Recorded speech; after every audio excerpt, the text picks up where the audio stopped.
क्या आपको पता है भारत पाकिस्तान के बीच हुए बंटवारे में मोहम्मद अली जिन्ना के अलावा एक दूसरा नाम अल्लामा मोहम्मद इकबाल का भी है। एक और जहां इन्होंने सारे जहां से अच्छा हिंदुस्तान हमारा जैसा बढ़िया गीत लिखा था, वहीं दूसरी ओर उन्होंने द्विराष्ट्र के सिद्धांत की नींव भी डाली थी। ऐसे में अल्लामा इकबाल मोहम्मद की आज पुण्यतिथि है। स्कूलों में तमाम मौके पर सारे जहां से अच्छा हिंदुस्तान हमारा गाया जाता है। इसके लिए रंगारंग सांस्कृतिक कार्यक्रम तैयार किए जाते हैं। 1938 में आज ही के दिन लाहौर में उन्होंने दुनिया को अलविदा कह दिया था। उनका जन्म 9 नवंबर 1877 को और उनकी मृत्यु 21 अप्रैल 1938 को हुई थी। उनके व्यक्तित्व के दो छोर हैं। एक में वह गीत तरानाए हिंद सारे जहां से अच्छा लिखते नजर आते हैं, वहीं दूसरे ओर वे द्विराष्ट्र के सिद्धांत की नींव डालते हैं। बरसी के मौके पर उनके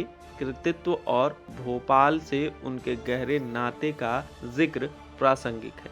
इकबाल के दादा सहज सप्रू हिंदू कश्मीरी पंडित थे जो बाद में सियालकोट आ गए।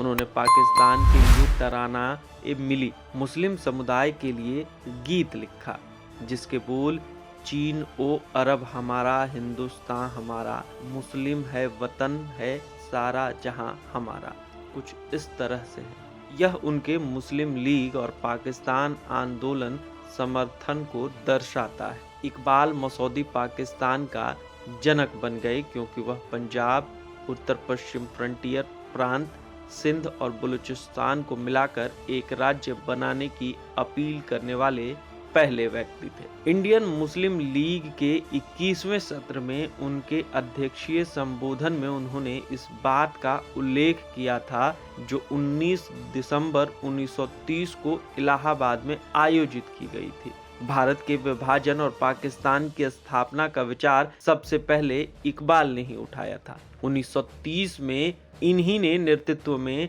मुस्लिम लीग ने सबसे पहले भारत के विभाजन की मांग उठाई।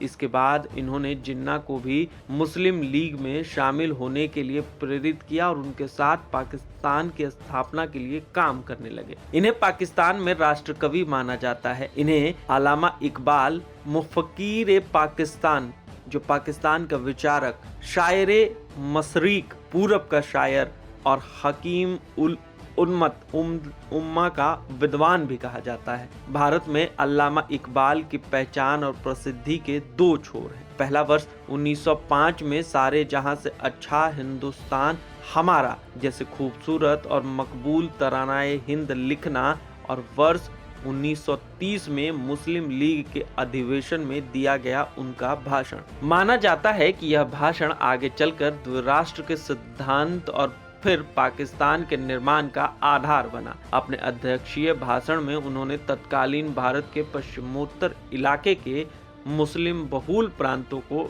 एकत्रित कर एक मुस्लिम प्रांत के मांग की बात रखी। इकबाल दरअसल कौन थे? यह एक ऐसी पहेली है जिसे आसानी से हल नहीं किया जा सकता। प्रसिद्ध शायर मंजर भोपाली कहते हैं कि निश्चित रूप से उन्होंने हिंदुस्तान से अलग मुल्क की अवधारणा दी थी, लेकिन इसके तत्कालीन हालतों और राजनीति से जोड़कर देखा जाना चाहिए। पाकिस्तान बनने से पहले ज्यादा नुकसान भी दोनों मुल्कों में रह रहे मुस्लिमों का हुआ, लेकिन शायर इकबाल को भारत पाकिस्तान की सीमा में नहीं बांधा जा सकता।